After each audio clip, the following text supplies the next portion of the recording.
Ayan, ito yung laman. Kasama pala yung kotse na Toyota binigay sa akin. Napakagalanti naman Madam Glinda. Feeling ko kasama lang ata yung van. So maraming salamat po kay Madam Glinda. Once again, nagpapasalamat ako sa Madam Glinda. Mabuhay ka. Na-appreciate ko lahat ng tulong mo sa akin. Malaking bagay ito para sa tindahan ko. So maraming salamat sa iyo ulit.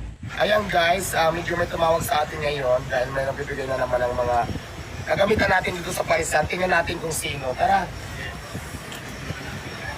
Tingnan natin kung ano itong mga pinadala sa atin at saka kung sino ang nagbigay. Ang init pala. Dali lang.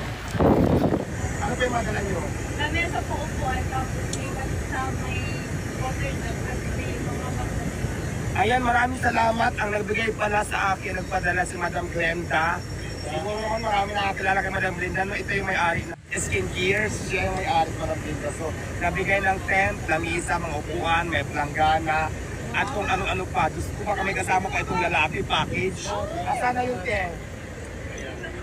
Asa likod na dito? Diwata lang ng pan mo, Diwata!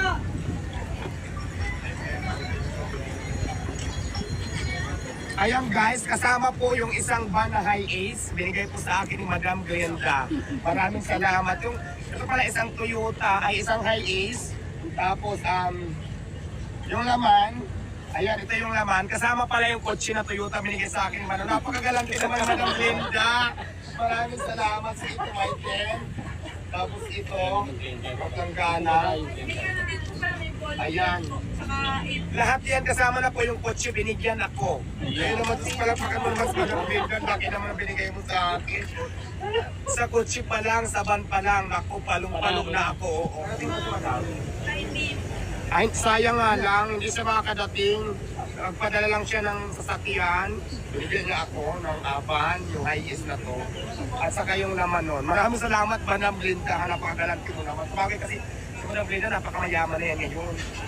Maraming salamat. Ito na yun. Pababa na yung sabi sa buhay ng Dito na lang siguro. Maraming salamat sa team. Duwata team. Diwata team na rin ako. Bababa na lang. Kasi yung Kabugira.